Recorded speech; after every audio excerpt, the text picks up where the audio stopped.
사무엘상 11장 1절에서 15절까지의 말씀입니다. 할렐루야. 한 주간 하나님 은혜 가운데 지내셨습니까? 오늘은 권위는 하늘로부터 라는 제목으로 함께 말씀 나누겠습니다. 사무엘을 통해서 비밀리의 왕으로 선택받은 이 사울이 하나님의 선택을 받아들이고 마음의 준비를 하자 사무엘은 백성들을 미스바로 불러서 공식적으로 사울을 왕으로 세웠습니다. 왕으로 선출된 이 사울을 보고 대부분의 백성들은 기뻐하며 사울을 왕으로 받아들였습니다. 그러나 사울의 보잘것없는 배경, 이 보잘것없다는 것은 상대적인 의미이긴 하겠지만, 그리고 또 능력을 문제 삼으며 하나님의 선택을 받아들이지 않는 사람들도 있었습니다. 그래서 지난주에 우리 보니까 그들의 불량배들이라 이렇게 기록하고 있더라고요. 오늘 보면 이런 상황 가운데에서 암몬이라는 나라, 암몬이라는 족속이 길르앗 야베스, 즉 요단 동편 땅에 있는, 지금 이스라엘 백성들에게 하나님께 주신 땅은 요단강 중심으로 요단강 서편입니다. 그 땅을 가나안 땅이라고 부르거든요. 근데 지금 이 땅은 요단강 동편, 그러니까 출애굽한 이후에 이렇게 애굽에서 출애굽해서 요단강이 이렇게 있으면 이렇게 요단강 동편으로 갑니다. 그래서 동편 땅을 다 정복하고, 그리고 요단강 중간쯤에서 도하를 해서 요단강을 넘어와서 거기 여리고성, 딱 중심부에 있는 여리고성을 치고, 그리고 남부 북부로 이렇게 이스라엘 백성들이 진출했거든요. 그래서 요단강 동편에 있던 이 길르앗 야베스라는 곳에 이 암몬 족속이 쳐들어옵니다. 이 암몬과의 전쟁을 통해서 사울에게는 자신의 능력을 보여줘야 하는 위기이자 기회가 찾아왔습니다. 암몬 사람 나하스가 길르앗 야베스로 쳐들어왔는데, 이 암몬은 오래전 사사 가운데 입다라는 사사가 있었어요. 그 입다라는 사사에게 크게 패한 족속들이었습니다. 이 입다는 여러분 아마 들어보셨을 거예요. 이름만 들어서는 잘 기억 안 날 것 같은데, 어떤 사건이 있었냐면 이 입다가 하나님께 기도합니다. 이 암몬과 전쟁을 앞두고 하나님께 기도하는데 뭐라고 기도하냐면, 하나님, 이 전쟁을 제가 이기게 해주시면 전쟁 이후에 복귀할 때 저를 가장 먼저 맞으러 나온 사람을 하나님께 제물로 드리겠습니다. 사실 이것은 성경적이지 않거든요. 이건 하나님께서 원하시는 것 아니거든요. 이방인들이 인신 제사를 드리든가 그 습관, 그것들을 모방해서 그래서 하나님께 이렇게 기도했던 거죠. 사실 그 마음은 그만큼 하나님께서 인도해 주시기를 원합니다 라는 마음이긴 했지만, 사실 그건 그러면 안 됐던 거였는데, 그렇게 실제로 전쟁에 이기고 그리고 당당하게 개선장군처럼 이렇게 가는데 자기 집 앞에서 자기의 외동딸이 자기를 가장 먼저 맞으러 나온 겁니다. 그래서 그 외동딸이 어쩔 수 없이 본인 스스로도 아버지께서 그렇게 하나님께 서원한 것인데 제가 아버지가 서원한 것 그대로 지키겠다 해서 그 딸이 목숨을 잃게 됩니다. 그랬던 사사가 입다인데, 이 입다에게 크게 패한 족속들이었습니다. 그래서 그들은 대략 30년 혹은 40년 정도 후에 지금 다시 세력을 키워서 이스라엘에 침공한 겁니다. 그러니까 입다의 그 사건은 지금으로부터 한 30-40년 전이었습니다. 그러자 이 야베스 사람들은 애시당초 전쟁할 마음이 없었습니다. 암몬 족속이 지금 쳐들어왔는데 길르앗 야베스 사람들, 즉 이스라엘 백성들은 전쟁할 마음이 없었어요. 그들은 나하스를 찾아가서 조약을 맺고 자신들이 종이 되겠다고, 전쟁해볼 생각도 안 하고 앞뒤 재보지도 않고 그냥 가서 우리가 종이 되겠습니다 라고 얘기하는 겁니다. 그러나 일이 그들이 원하는 대로 잘 되지 않아요. 그것을 바라볼 때 사실 좀 뒤의 얘기지만, 어쩌면 이 말씀 묵상하다 보니까 하나님께서는 이 이스라엘 백성들이 이 암몬 족속의 종이 되는 것을 원치 않으셨다, 그렇게 생각이 되었습니다. 그러니 하나님께서 지금 그들이 종이 되겠다고 하는데도 불구하고 이 암몬의 왕 나하스는 그것을 받아들이지 않습니다. 지금 이스라엘 상황은 외침에 대해서 생각할 필요도 없이 굴복해야 할 만큼 열악한 상황이었습니다. 군사력이라고 할 만한 것이 전혀 없었습니다. 암몬은 이 사실을 너무나도 잘 알고 있었던 거죠. 그래서 조약을 맺고 종이 되겠다고 하는데도 불구하고 그들은 조롱하고 모욕하고 죽이려고 했습니다. 2절 말씀에 보니까 너희 오른 눈을 다 빼야 너희와 언약하리라. 내가 온 이스라엘을 이같이 모욕하리라. 이렇게 나하스가 조롱합니다. 아니 종이 되겠다고 하는데도 안 돼. 너네 눈 하나씩, 오른쪽 눈 하나씩 다 빼야 돼. 그러면 종이 되는 거 허락해 줄게. 지금 이렇게 하는 거죠. 이것은 종이 되는 것도 원치 않고 그냥 너네들 다 죽여버리고 싶어 라는 겁니다.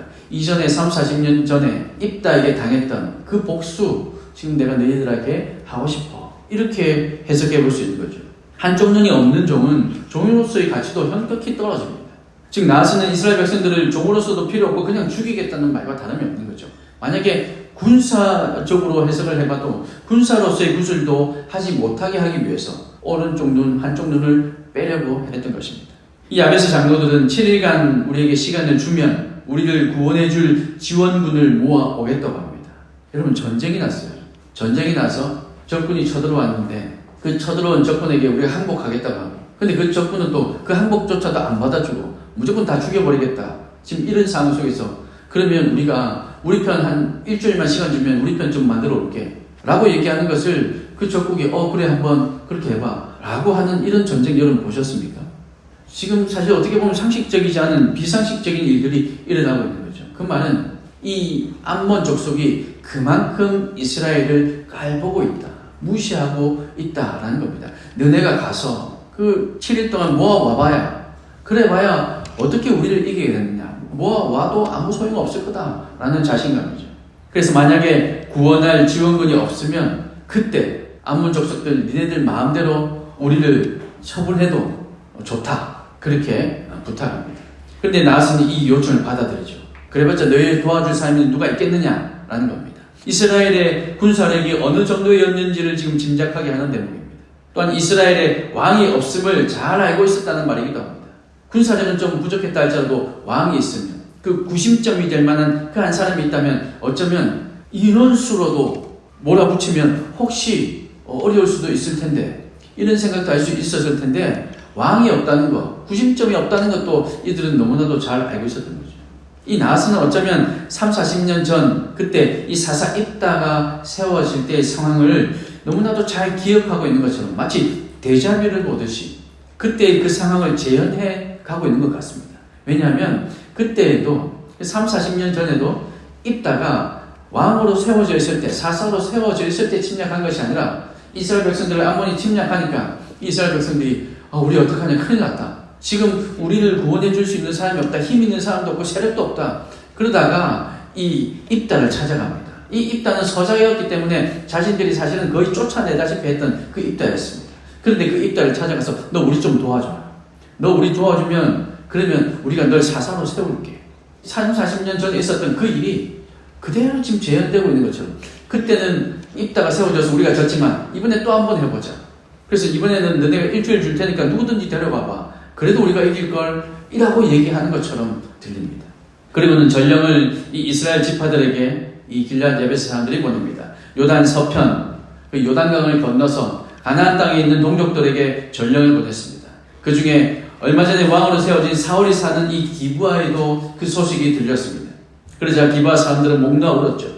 기브아에 사는 베냐민 사람들과 야베스 사람들은 같은 어려움을 당한 적이 있는 그런 긴밀한 관계였기 때문에 그들은 야베스의 상황을 듣고는 매우 슬퍼했습니다. 그런데 이 울음소리가 사울의 귀에도 들렸던 겁니다. 사랑하는 여러분, 이스라엘은 왕이 없는 나라, 그래서 이웃 나라들에게 조롱당하는 나라였습니다. 그들의 군사력은 형편없었습니다. 그럴 수밖에 없는 것이 그들은 잘 훈련된 군사들로 전쟁에 이겨왔던 것이 아닙니다. 이스라엘 백성들은 총칼로, 무기로, 전략으로, 사람 인원수로 그렇게 전쟁에 임해서 이겼던 게 아니었습니다. 언제나 하나님의 도우심으로 전쟁에서 승리했습니다. 그러니 그들의 군사력이 형편없었던 것은 어쩌면 당연한 것일지도 모릅니다. 그런데 그들은 지금 하나님을 의지하지 않고 왕을 구했습니다. 하나님만 붙들고 하나님만 의지하면 암몬이 아니라 블레셋이 침략해와도 아니 블레셋이 아니라 세상 어느 강대국이 침략해와도 이길 수 있었을 텐데 그들은 하나님을 버렸다라고 사무엘상 10장 19절에 기록하고 있죠. 이스라엘의 이 위기는 하나님을 왕으로 인정하지 않은 자신들이 자초한 결과였습니다. 암몬 사람들이 쳐들어와서 나라를 빼앗길 상황이 되었고 그것도 부족해서 조롱당하다가 죽임을 당할 지경에까지 이르게 된 것입니다. 하나님을 의지하지 않은 대가, 하나님을 버린 대가, 그 결과가 어떤지를 너무나도 정확하게 처참하게 우리에게 보여주고 있습니다. 지금 길앗 야베스는 암몬이 쳐들어와도 하나님께 도움을 구하지도 않고 용서를 구하지도 않고 다른 인간적인 방법을 찾아 나서고 있는 이 모습은 우리로 하여금 깊은 묵상에 잠기게 합니다. 우리의 모습을 여기서 발견하게 하는 거죠. 그러므로 오늘 저와 여러분은 단 한순간도 하나님을 놓지 않는, 하나님의 말씀에 순종하지 않고 하나님께서 말씀하신 대로 가지 않고 내 갈 길대로 가는, 내 방법대로 하는 것, 그런 어리석은 사람들이 되지 않길 소망합니다. 하나님을 놓지 않는 지혜로운 사람이 될 수 있길 바랍니다. 하나님께서 우리를 떠나시는 순간, 아니 하나님을 잡았다고 생각했던 그 우리의 손을 놓는 순간 우리는 전쟁 같은 삶을 살 수밖에 없는 것이죠. 하나님은 여전히 우리의 손을 놓지 않고 계십니다. 우리가 하나님의 손을 놓는다 할지라도 하나님은 놓지 않고 계십니다. 순간 하나님의 손을 놓았다면 더 큰 환난을 당하기 전에 하나님의 손을 다시 붙드는 믿음의 삶 되시기를 주님의 이름으로 축원합니다. 그 하나님의 손을 붙들어야 하나님께서 이 환난 가운데 하나님의 말씀으로, 하나님께서 일하셔서 하나님의 능력으로 해결해 내신다는 것, 여러분 믿으시길 바랍니다. 6절에 사울은 소식을 들을 때 하나님의 영에 크게 감동됨에 그의 노가 크게 일어났다, 이렇게 기록하고 있습니다. 거룩한 분노가 일어났다는 거죠. 그냥 자기 승질대로 화가 났다는 것이 아니라 하나님께 주시는 그 마음으로 거룩한 의분이 일어났다는 겁니다. 사명자에게 나타나는 당연한 반응이라 할 수 있습니다. 사울은 혈기를 부리는 사람이 아니었습니다. 우리가 계속해서 사울을 살펴보고 있지만 사랑 깊은 배려를 충분히 한 사람이었고 오히려 소심하다고 여겨졌던 그런 사람이었습니다. 사울이 어딨냐고 했을 때 저 자루 가운데, 침짝들 가운데 숨어있던 그런 사람이었습니다. 그런 사울이 지금 이스라엘 백성들이 당하고 있는 고통을 알게 되자 거룩한 분노가 일어나서는 이스라엘을 구원하기 위한 일을 시작한 겁니다. 평소에 사울의 모습을 볼 때는 야, 이게 정말 사울의 모습인가 싶을 정도의 거룩한 의분을 일으킨 것이죠. 한 결의의 소, 한 결이라는 것은 한 쌍이라는 말입니다. 이 두 마리의 소를 잡아서 이스라엘 각 지파에게 보냅니다. 지금 당장 사울과 사무엘을 따라서 전쟁에 임하지 않으면 이 소와 같이 너희들의 소도 이 소처럼 다 죽게 될 것이다, 이렇게 만들겠다라고 경고하며 군대를 소집합니다. 그런데 흥미로운 사실은 7절 말씀이 기록된 여호와의 두려움이 백성에게 임하매라는 말씀입니다. 사울을 왕으로 세우긴 했지만 아직은 그가 밭을 갈고 있을 만큼 왕으로 존중받지도 못했고 오히려 그를 대적하는 세력이 공공연히 사울을 폄하하고 있는 그런 분위기였습니다. 불량배들 있었다고 했잖아요. 지금 사울이 왕으로 제대로 태워졌다면 사울이 지금 밭 갈고 있겠습니까? 지금 사울이 제대로 왕 대접을 받지 못하고 있는 그런 상황이었다는 거죠. 그런데 사울의 한마디에 백성들이 두려워하게 되고 그들이 사울의 말에 순종하여서 모인 군사의 수가 33만 명이나 되었답니다. 평소에 사울의 말 한마디에 이럴 수 있었을까요? 지금 암몬이 쳐들어오지 않은 상황에서 사울이 만약에 우리 군사를 한번 봅시다, 다 한번 모여보십시오 라고 했다 할지라도 글쎄요, 누가 모였을까요? 베냐민 족속, 그 600명 정도밖에 남지 않았던 그 베냐민 족속이나 좀 모였을까? 다른 족속들이 그 말을 들었을까요? 그런데 지금 암몬이 쳐들어온 상황에서 사울의 이 한마디에 그들이 33만 명이나 모일 수 있었던 것은 7절 말씀에 기록된 대로 여호와의 두려움이 백성에게 임했기 때문입니다. 여호와의 두려움이 백성에게 임했다라는 말은 다시 번역하면 여호와께서 백성들을 공포에 떨게 하셨다라는 말입니다. 사람들이 사울에게서 느낀 두려움은 하나님에게서 온 것이라는 사실을 오늘 본문에 기록하고 있는 겁니다. 그래서 사울은 군사를 이끌고 암몬 진영에 쳐들어가서 경고한 대로 한낮이 될 때까지, 새벽부터 시작해서 한낮이 될 때까지 그들을 치고 승리를 가져옵니다. 사울이 길르앗 야베스를 구원했고 사울이 이스라엘을 구원했다는 말입니다. 사울이 이것을 먼저 전령들 입에 넣어주면서 돌려보냅니다. 길르앗 야베스에 가서 이렇게 전해라. 우리가 상제로 벌려서 너네가 한낮이 되었을 때는 구원받게 될 것이다. 그 말을 들은 이 길르앗 야베스 사람들은 그 전령들의 말을 듣고 기뻐했습니다. 그런데 그들도 지금 이 나하스에게, 암몬 사람들에게 우리 편이 이제 오고 있으니까 걱정 마, 우리랑 싸우자, 이렇게 얘기하지 않았어요. 지혜롭게 그래, 당신들과 약속한 시간이 다 됐는데 내일 낮이 되면, 내일 낮까지만 기다렸다가 내일 낮이 되면 너네들이 원하는 대로 우리에게 해 라고 얘기한 거죠. 근데 그 낮, 그들이 얘기했던 그 낮은 이 암몬 족속이 대패하는 시간이었습니다. 사랑하는 여러분, 하나님께서 세우신 사람은 반드시 하나님께서 주신 사명을 감당할 수 있는 능력도 함께 주신다는 것을 우리는 기억해야 합니다. 사울이 하나님의 영이 감동되어 순종하자 하나님께서 친히 이스라엘을 위하여 오늘도 역시 싸워주셨습니다. 다 뿔뿔이 흩어져 도망가는데 둘이 모여 있는 것도 없었어요. 그러니까 한 사람도 모두가 다 뿔뿔이 흩어져 버릴 만큼 암몬 족속이 대패했다는 겁니다. 성령에 충만하여 사는 주의 백성들을 세상은 결코 이길 수 없다는 것을 여러분 믿으시길 바랍니다. 하나님을 두려워하는 지도자에게 참된 권위를 주셔서 하나님의 일을 감당케 한다는 사실을 여러분 믿으시고, 오늘도 성령 충만하기를, 하나님의 영에 감동되기를, 내가 나에게 주신 하나님께서 주신 그 사명을 내가 붙들 때 하나님께서 그 사명 감당할 수 있는 권위, 그 능력, 그 권세를 우리에게 부어주신다는 사실을 여러분 믿으시고, 여러분 각자 자리에서 여러분에게 주신 그 어떤 일들, 하나님 나라를 위한 일들, 교회에서 맡은 사명, 또 여러분 세상에서 여러분 맡은 그 모든 일들, 그것을 감당할 수 있는 힘과 권세와 권위를 하나님께서 주신다는 사실을 믿으시고 하나님을 의지하길 바랍니다. 하나님을 의지하신다는 것은 성령으로 충만하기를 기도해야 된다는 겁니다. 여러분 성령으로 충만하셔서 하나님께서 주시는 그 권세, 그 권위를 경험할 수 있기를 주님의 이름으로 축원합니다. 사울이 전쟁에서 이기자 백성들이 사울에게 반대하는 세력들을 찾아서 죽이자라고 제안합니다. 우리 지난번에 살펴봤던 그 불량배들 어디 갔습니까? 아니 사울이 지금 이 정도인데, 사울이 암몬 족속들로부터 우리를 구원했는데, 사울이 한 사람도 남기지 않고 저렇게 암몬 족속들을 다 물리쳤는데, 도대체 사울을 폄하했던 그 사람들 어디 있습니까? 그 사람들 다 찾아내서 우리 죽입시다 라고 얘기하는 거죠. 그러나 사울은 그 제안을 받아들이지 않습니다. 그 이유는 두 가지였습니다. 하나는 하나님의 전쟁에 승리한 이 기쁜 날에 슬픈 일을 만들지 말자는 의미였고, 왜냐하면 그들도 목숨을 잃게 되면 그들의 가족들, 또 그들을 사랑했던 이들의 마음에 슬픔이 임하게 될 것입니다. 그러지 말자는 의미고, 또 하나는 이 전쟁은 사울 자신의 능력으로 승리한 것이 아니라 하나님께서 하신 일이다. 나는 여전히 부족한 건 맞다. 그 불량배들이 말하는 대로 사실 나는 부족한 사람 맞아. 그런데 이 전쟁에 승리한 것은 내 힘으로 내가 한 것이 아니라 하나님께서 하신 것이다. 그런 겸손한 그의 마음, 그래서 하나님께 영광을 돌리기 위함이었습니다. 그러자 하나님은 사무엘을 통해서 길갈에서 사울을 이제 정식으로 왕으로 세웁니다. 그리고 모든 백성이 사울이 왕된 것을 기뻐하며 하나님께 화목제를 올려드리고 하나님을 찬양합니다. 사랑하는 여러분, 하나님의 선택은 종종 우리의 생각과는 달라서 순종하기가 쉽지 않은 경우들이 있습니다. 사역하다 보니까 저도 그런 경우들이 너무 많더라고요. 하나님 이것도 순종해야 됩니까? 하나님 제가 정말 아무리 목사고 아무리 사역자지만, 그래서 아무리 이렇게 표현해 죄송합니다. 제가 아무리 은혜 입장에 있다 하지만 하나님 제가 이것까지 그렇게 복종해야 됩니까? 순종해야 됩니까? 이렇게 기도할 때가 너무 많았어요. 하나님은 정말 너무하십니다.